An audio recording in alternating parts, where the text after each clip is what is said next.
Further, I would also like to put on record that Change Philippines of Cagayan de Oro, following the Davao hearing, informed us that they had no lease agreement at all, hence no address at all, and merely a verbal lease agreement, so that the Tri-Q building office space in Cagayan de Oro had no documentation whatsoever. I don't know how the NGO turned into an informal settler, but this is apparently the case, which makes the situation more and more curious. Yes, Change Philippines. Is there anyone with any information? The concern was that they were soliciting signatures, apparently under the direction of the national group of PIRMA. Is that correct? And yet did not have any address of record. Okay, lastly, and most importantly, from PIRMA, we still have not received the actual cost of printing of the signature forms. I think Congressman Marcoleta made some estimates, and they were significant sums, and yet we have no cost of printing. We, until today, don't have the list of donors from the advertisement. I think Senator Ontiveros, this was the request of Minority Leader, that it be submitted in the afternoon at 2 p.m. We are now 2 weeks down the road, and we're still not in receipt of the list of donors. The proof of payment of the donors tax. Peki yung group na yan, PIRMA. They support constitutional change, but they are also concerned about their security and their privacy. And I think maybe they thought about it, maybe they deemed it more important that their security, their privacy, and their family is higher than their concern about people's initiative. Madam Chair. Yes, Senator Ontiveros, please. Madam Chair, to what the Chair has said, kahit po lahat ng kandidato kasama po tayo, pagkatapos ng bawat eleksyon, nagsusumite po tayo ng SOSE natin sa COMELEC din. And a people's initiative, if properly implemented, na yun pong tinatanong nitong ating investigasyon, ay isang katulad din na constitutional process. At kailangan may transparency and accountability yung nagsasagawa nito. Partikular sa advertisement na itinatanong natin na walang nagtanong kay Mr. Oñate, no? Sila mismo nagsabi it cost 55 million pesos. So, Hi guys, magandang araw po sa inyo lahat. Ito naman pong muli ang inyong lingkod, si DIY KKB Informative. At matutunghayan po natin ngayon ay ang paggisa sa mga grupo na di man sila raw yung mga grupo ng PIRMA na sinasabi ng lower house na wala silang kinalaman dito, kundi may individual o may private group na gumaganap dito. So napakarami pong butas ang nakikita ng ating mga senador, at ito po ay sa pangunguna ni Senator Amy Marcos. So nakita niyo naman, gumaganap na sila kahit na sabihin na nating pinsang buo niya yung speaker, kapatid niya yung presidente. Pero ito pong si Senator Amy Marcos ay talagang may pagmamahal sa ating bansang Pilipinas. Hindi po natin maitatago yan. Siyempre, mayroong mga bumabatikos, may mga kikritisismo. Yan para lang sa eleksyon ang ginagawa niya. Kakandidato siyang, hindi natin alam kung lumalabas sa vice presidente ng ating sitting vice president ngayon. So, alam naman natin magkaibigan itong si Vice President Sara Duterte at itong ating Senador Amy Marcos. Hindi natin maitatago yan.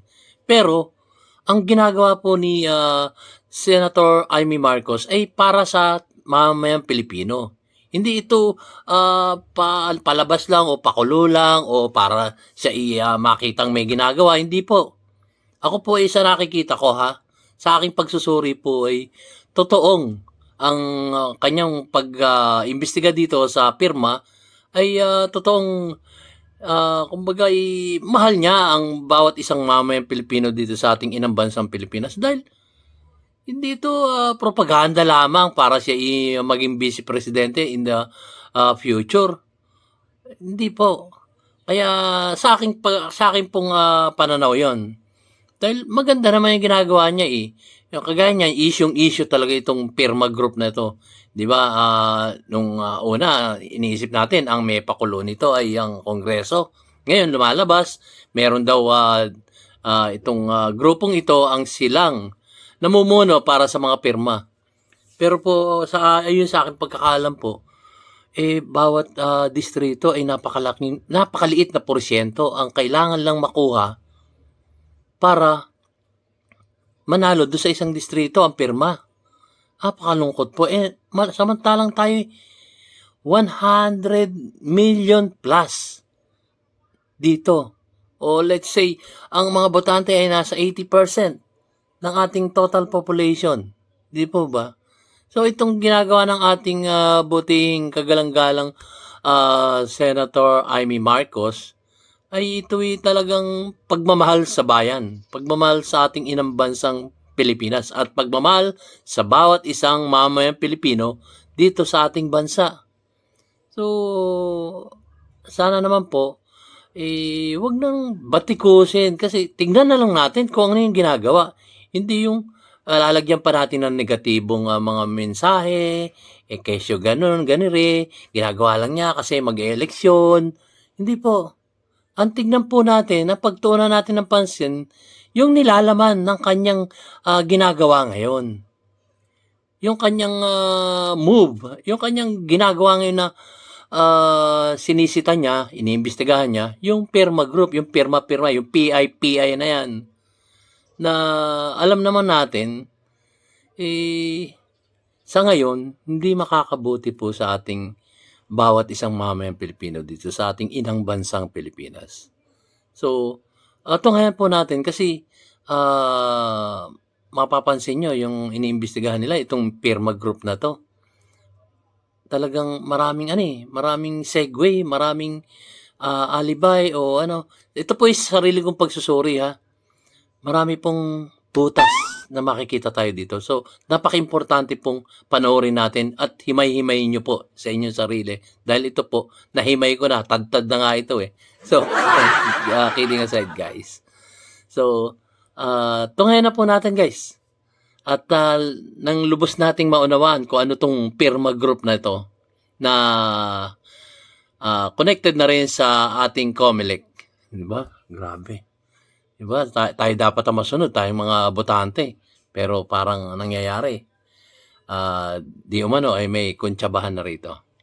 So ito na po. At bago po tayo magsapol ay ako po yung nagpapasalamat sa ating mga viewers at lalong-lalo na sa ating mga subscribers na patuloy na tumutunghay sa ating YouTube channel, DIY KKB Informative.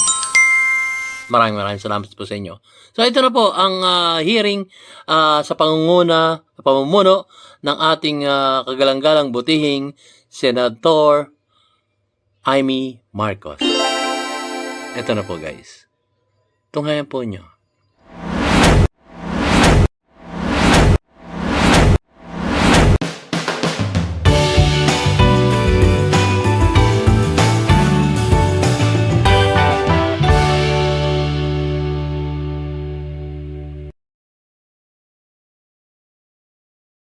And we are given to understand that, in fact, Pirma no longer exists as of February 10, 2004. Is that correct? Yes, Madam Chair. Their certificate of registration has been revoked since February 10, 2004. So, when was this, in fact, registered? The PIRMA was registered or incorporated on March 12, 1997, Madam Chair. So, from 1997 to the date that you revoked their incorporation in 2004, I understand that the reglementary requirements, the documents that are repertorial requirements were not submitted. Is that correct? And for that reason, you therefore revoked its incorporation? Yes, Madam Chair. Since the time of their incorporation, they have not submitted any reportorial requirements with the SEC based on our records. Who do you have as the directors of this corporation, please?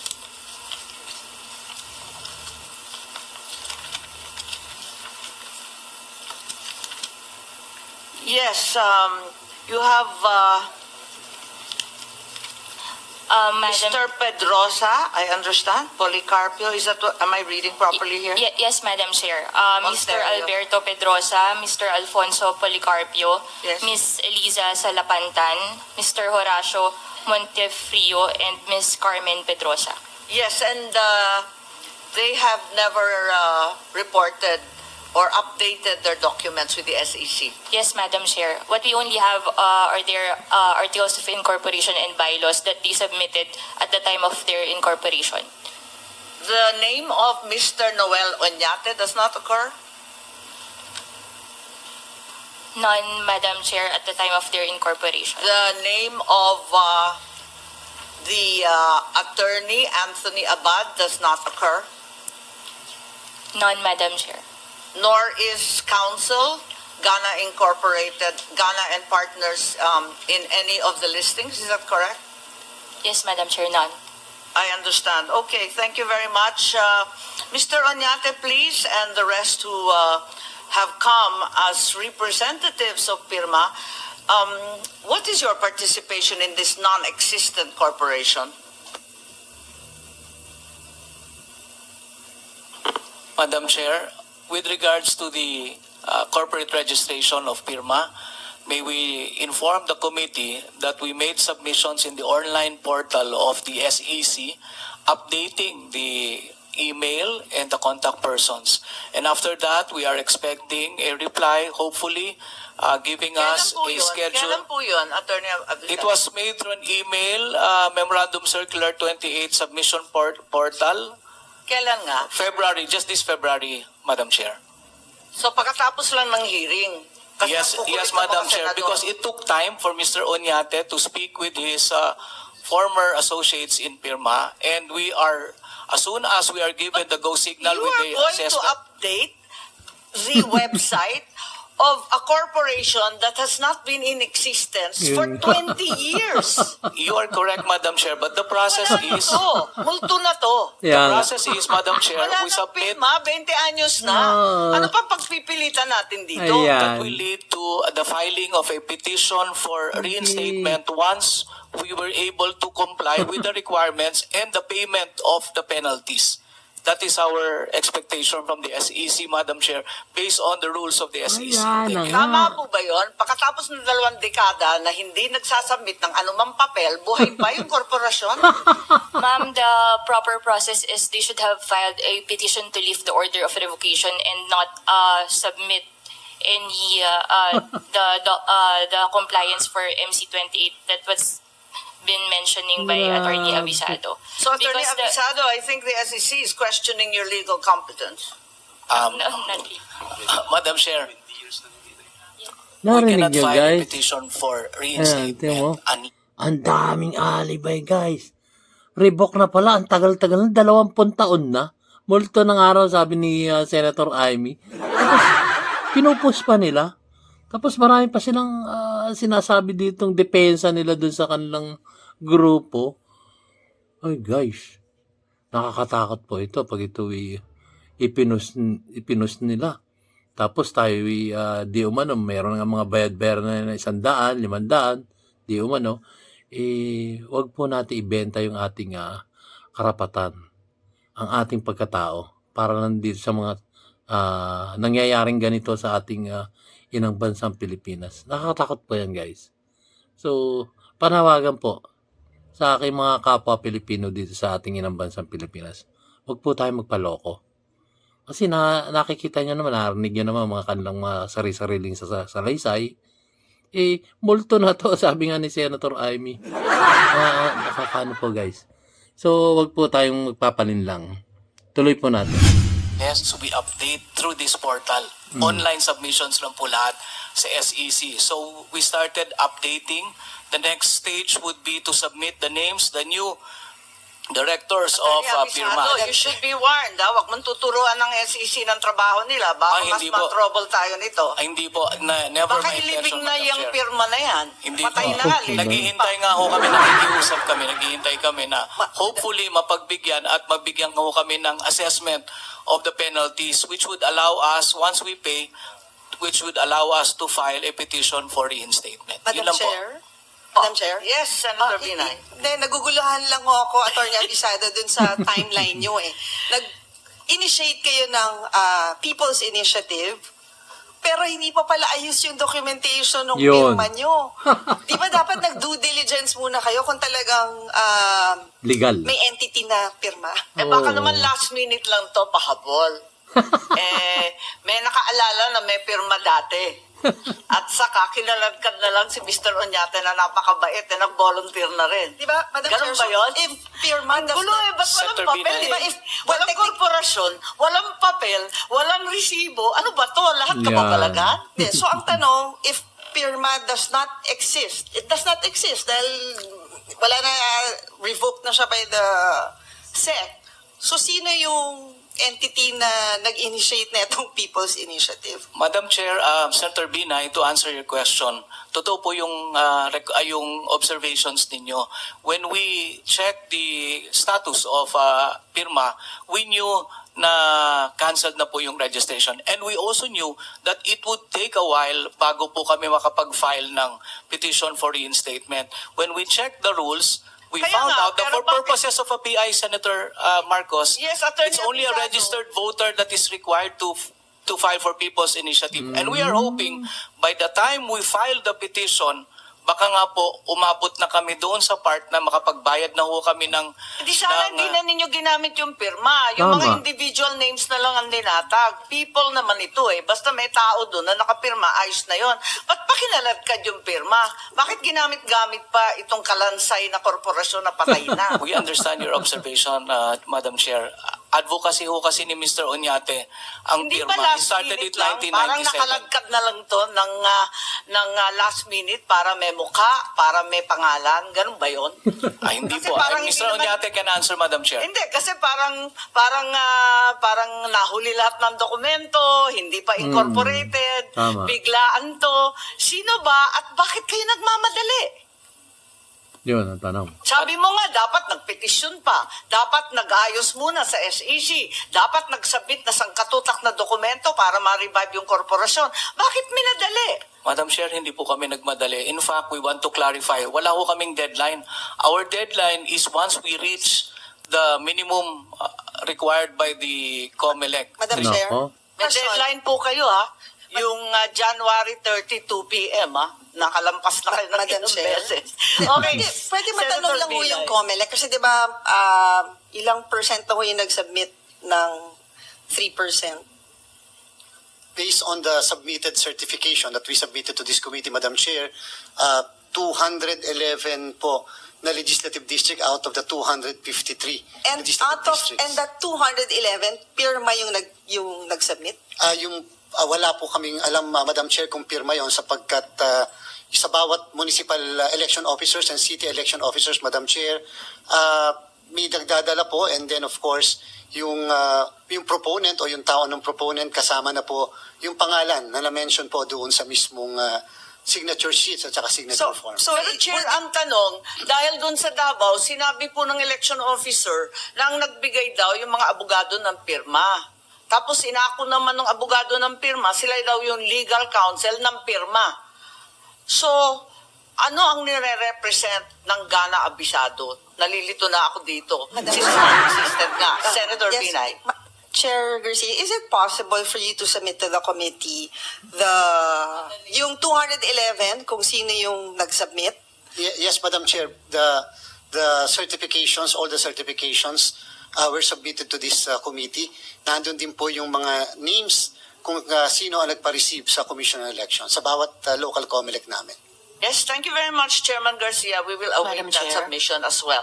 Yes, Senator Risa. Since Chair Garcia is on board again, if I could ask my next question to him. Sige, Salamat, Madam hihirit Chair. na lang ako for the last documentary submission Yes, Madam Chair. from the past hearing, and that was for the BIR to submit whatever they had on record.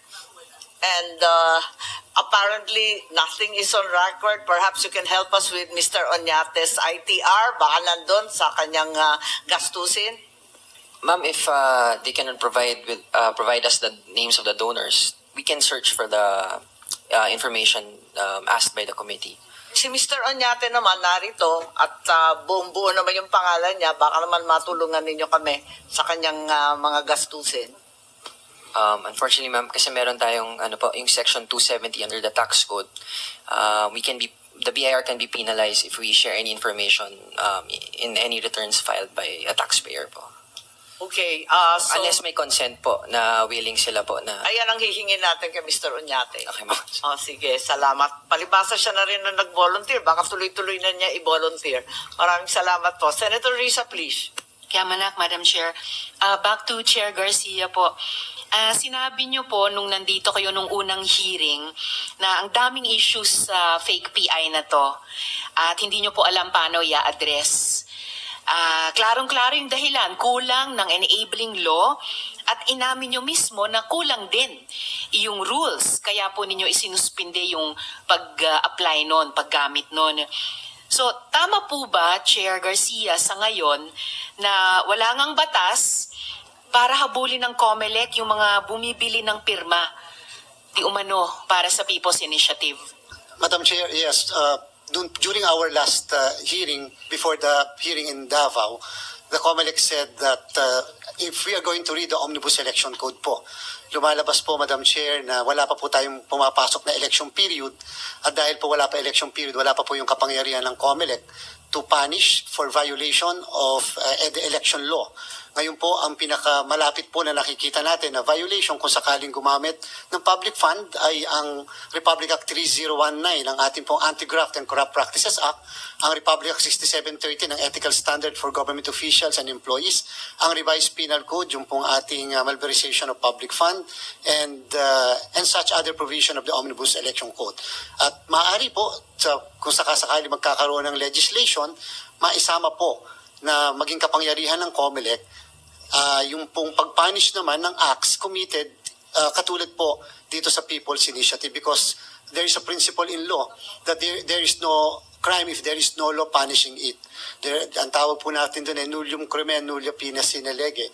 If there is no crime, there is no... So that act cannot be punished if there is no law. Yun po yung hinihintay po ng Commission on Election. Hindi po nakasama, Madam Chair, yung paghingi o pagkuha ng signatures in a pirma petition. O pagkuha ng mga pirma in a PI for monetary consideration, yung pagbayad para dito o pagbili ng pirma ng ating mga mamamayan. Tama po kayo, Madam Importante. Chair. Tama And po kayo. yung sinabi nyo nga po, Chair, na kung kung may maipasa na ang legislature. So, sinasabi nyo po na yun nga mismo ang trabaho namin sa legislature, gumawa ng batas na susundin naman o ipatutupad naman ng isang constitutional body tulad ng COMELEC. Tama po, Madam Chair. At yun po yung kadahilanan kung bakit mukhang kakailanganin din po ng amendment talaga ng Republic Act 6735. Salamat, Chair. At kung ganon, yung trabaho namin, gumawa ng batas na kayo ang magpapatupad. So ang trabaho nyo naman ng COMELEC is to administer and enforce election laws, not at any time to create them out of thin air. Tama po, Madam Chair. And yun po yung kadahilanan kung bakit yung po mga kakulangan sa aming pong guidelines ay hindi namin basta pwedeng mag-ilagay kahit pasabihin natin for specificity purposes sapagkat we cannot rise above the source. So dapat po muna mayroong batas na ipapatupad po ng Commission on Elections. Opo, so ang isang lupon ng guidelines ng COMELEC ay hindi katumbas ng isang batas. Sabi nyo nga po, guidelines cannot rise above their source. Isang batas, lalo na kung wala pang source, kung wala pang sapat na batas na sabi nyo nga po, kami po sa lehislatura ang maglilikha noon. Tama po kay Madam Chair. Yung po yung kadahilan na punot dulo ng suspension ng komisyon ng rules at lahat ng proceedings patungkol sa People's Initiative. Salamat po at sa mga ganong pananalita na punot dulo. Sa Lambino versus Comelec naman po, the court reiterated this following statement.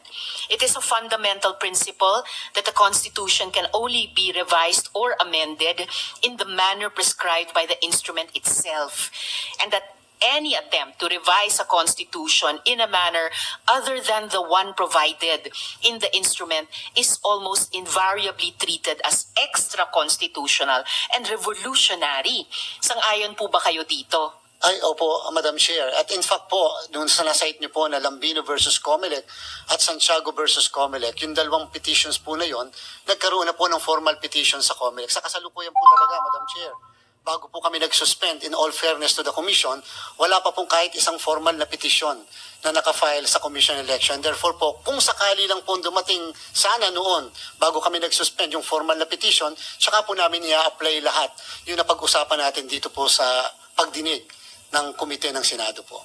At kung nangyari po yun, Chair, na may formal petition na nakarating sa inyo bago nyo sinuspinde yung application ng rules o guidelines, still, would you agree, and today, before this committee, would you agree that public officers and government instrumentalities should exercise only those powers and functions granted them by law? Madam Chair, Your Honors, although I do not want to bind the members of the other members of the Commission, but as far as this representation is concerned, when the Comelec determines sufficiency and form and substance, then the determination of sufficiency may come to the determination as to whether 6735 is the valid enabling law in accordance with Article 17, Section 2 of the Constitution. Pero sabi niyo po, you don't want to bind the other members of the commission. Pero kayo po yung chair. So, kayo po yung kumbaga pinaka-authoritative voice na papanggigan namin. Kung isa lang nga na miyembro ng Comelec ang pwede namin itanong sa ganitong hearing, kayo po talaga bilang chair. And I hope I'm not sensing a bit of stepping back dun sa mga nauna nyo ng very definitive at satisfactory statements. Yung sinabi nyo you may pass on the form and substance. Kasasabi nyo nga po ay wala pong sufficient na batas from which guidelines, valid guidelines, may emanate from the Comelec. Tama po kay Madam Chair. At in fact, kinakailangang reviewin naming mabuti. Ano ba talaga yung eksaktong sinabi sa Santiago? Ano ba talaga ang dahilan sa Lambino? Bakit despite the Santiago and despite the Lambino, nag-promulgate pa rin ang komisyon at that time ng Comelec Resolution 10650? So by finding the reason why, Madam Chair, and that will lead to the conclusion, we are now siding with the pronouncement that 6735 may indeed be an inadequate law. And therefore, our guidelines may likewise be inadequate and therefore even null and void, so to speak, simply because there is no IRR if there is no law, so to speak, Madam Chair. Thank you, There is Commissioner. no law. It's not just so to speak. Or there is no sufficient law. I'm glad to hear, Madam Chair, the Chair concurring with the decisions of the Supreme Court. I didn't know that there was anything higher than the Supreme Court, not even the Comelec, sa ganitong mga usapin po. Kaya di ko rin maintindihan bakit kailangang aralin ulit yung Santiago when even Lambino did not revisit Santiago, or kung bakit kailangang i-revisit ang Lambino. Okay na po sana yung mga naunang sinabi ng Good Chair na tama lang na sinuspinde yung application ng guidelines dahil nga po, as the Chair also said herself at the beginning of this hearing, the continuation of this hearing, na nagsastand po ang Santiago, nagsastand po ang Lambino. As a last question at this point in time, Madam Chair, sa Chair, tama po ba, Mr. Chair, na imposible nang mag-conduct ng plebiscite ang Comelec dahil gaya ng sinabi nyo nung nakaraang hearing, wala nang oras o panahon, walang budget, at walang administrative capacity, lalo na't malapit na ang 2025 elections. Tama po kayo, Madam Chair. Ang binagit po namin, yung period lang na pwede sana ay October of this year. Pero dahil nga sa nakasuspend ang rules, nakasuspend ang proceedings, at nagkakaroon ng ganitong klaseng pagdinig, mukha pong yung mismo October lang na yon, which will be the filing of the certificates of candidacy para sa national and local elections, ay hindi na rin kakayanin. Lalo po namin hindi kakayanin ang November at saka December, at lalo pong hindi namin kakayanin ang buong year ng 2025 to conduct a plebiscite. Ay, maraming salamat sa Yun. ating mahal na chairman ng COMELEC. Yes. Natuklasan na natin ang dahilan kung bakit nagmamadali. Yun na nga po, Madam Chair, natuklasan din. At kung sabi po ng Good Share, hindi nila kakayanin ng isang plebiscito sa Oktubre, Nobyembre, Disyembre, taong 2025, lalong hindi kakayanin ng mas maaga na yun yata ang timeline sana ng ilang mga grupo na Yan. nagpabalak ni Or even Peking sooner. PI. Di po Yes, ba? Madam Chair, exactly. Or even sooner than October 2024. Maraming salamat, Chair Yan. Garcia. Nalinawan na. Maraming salamat po, Madam I think Chair. we'd like to recognize at this point the DOH via Zoom, Mr. Richard Jimenez. So he's here to adequately provide us information on the alleged MAIP offerings. In addition, Senator JV has manifested his desire Guys, to so- posit questions to the COMELEC, and we now have the presence of Yeah. So, nakita niya na, guys. So, malabo na yung niyan, yung People's Initiative na yan. Kasi maraming tanong din para lang lower house, ang daming tanong, hindi nasagot. At dito naman sa COMELEC, ang daming tanong, pero nasagot nila na maayos. So, yun nga po, ayon sa kanila, ay malabo nang ma-push yung People's Initiative. So, kami po ay mananahan sa salita ng COMELEC chairman na wala na yan. Hindi na nila mahabol yan. So, next na? Sa susunod na kabanata na lang po. Yun po ang sinasabi dito sa hearing na to. So, guys, maraming salamat po at marami tayong natutunan ngayong araw na to sa pamamagitan ng ating butihing kagalang-galang pangunguna niya dito sa hearing na to, si Miss Amy Marcos or Senator Amy Marcos, sorry po, Senator. Itong ating butihing kagalang-galang na si Senator Amy Marcos. So maraming salamat, Senator Amy Marcos, dahil nalinawan na ang ating taong bayan patungkol dito sa PIPI na to.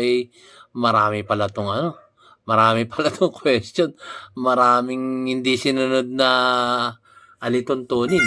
Ayon to sa hearing na dito sa ating mataas na kapulungan o ang ating Senado dito sa ating inang bansang Pilipinas. So, ganito lamang po, guys, at maraming salamat po sa inyo, sa aking mga viewers, at lalo sa ating mga subscriber at ang ating mga bagong subscriber na patuloy na sumusuporta sa ating YouTube channel, DIY KKB Informative. Maraming salamat po, guys.